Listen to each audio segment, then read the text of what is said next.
저는 부산과학기술대 장래행정복지과 학과장 김기명입니다. 반갑습니다. 일반적인 고독사의 정의는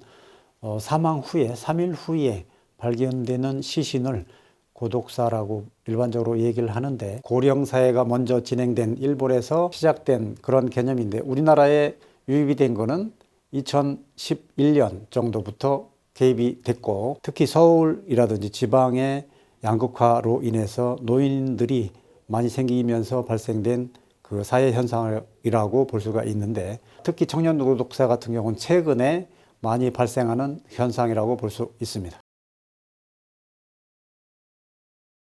여러 가지 이 고독사의 원인이 있겠지만, 특히 가족 구성원의 다변화에 의해서 특히 1인 가족이 많이 증가함으로써 청년 고독사 문제가 요즘 심각하게 대두되는데, 최근에 좋은 스펙에 의한 그 학력에도 불구하고 사회 구조 자체가 취업이 상당히 힘든 그런 문제들이 발생하다 보니까, 취업이라든지 경제적인 문제 부분에서 해결책이 없는 청년들이 경제적인 자립이 힘들다 보니까 1인 가족으로 혼자 생활을 하다가 주위의 도움을 받을 수가 없는 그런 절박한 상황에서 발생되는 고독사가 상당히 많이 발생을 하고 있는 실정입니다. 최근에 그 고독사 정책으로는 서울시의 예를 들 수가 있는데, 2000년 초에 고독사 예방팀을 시작으로 해서 예방과로 진행이 되는 그런 현 상황이고, 16개 시군구에 진행을 통한 그 예방팀을 구성해서 지금까지 고위험군 고독사 명단을 파악해서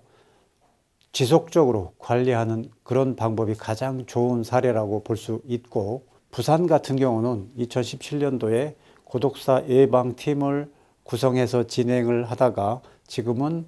효율성의 문제로 해서 해체된 그런 상황이라고 볼 수 있습니다.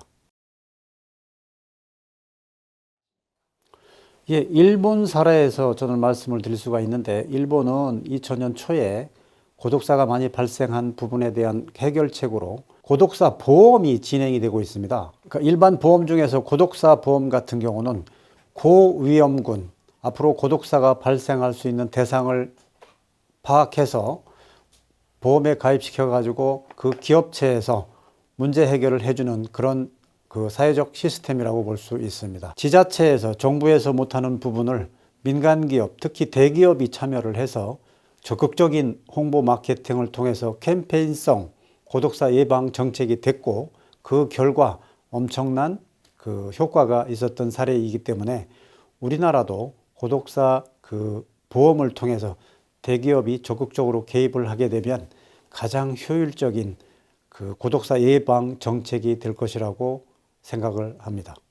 두 번째는 학교라든지 지역사회에서 이런 교육을 통해서 예방 교육을 특히 강조하는 그런 아카데미를 개설해서 해결하는 부분도 상당히 해결책의 일환이라고 생각을 합니다. 예를 들면 우리 학교에서 진행하고 있는 장래과의 프로그램 중에서 웰다잉 프로그램이 있는데, 웰다잉은 교육을 그 죽음 준비를 위한 프로그램인데, 고독사라든지 또는 사고사라든지 이런 부분에 대한 그 예방을 할 수 있는 그런 프로그램이라고 할 수 있습니다. 심리적으로 안정을 가질 수 있는 그런 명상 프로그램이라든지, 또는 주위의 네트워크를 통해서 동아리 가입이라든지 또는 고립할 수 있지 않는 시스템을 만들어주는 것이 가장 합리적인 방법이고, 사전에 그런 동아리를 통해서 충분하게 교육되어져 계신 분들 같은 경우는 이런 고독사에서 벗어날 수 있는 가장 그런 그 통계적인 그런 사례들이 많이 발생하고 있습니다. 고독사를 위한 예방 프로그램들이 상당히 많이 진행되고 있지만, 일반적으로 이쪽에 관심이 없는 사람들은 정말 그 교육 프로그램이 잘 진행이 되고 있지 않은데, 이런 부분에 대해서는 평생교육을 통한 그런 부분도 적극적으로 홍보가 돼야 되겠지만, 지자체에서도 관심을 가지고 웰다잉 내지는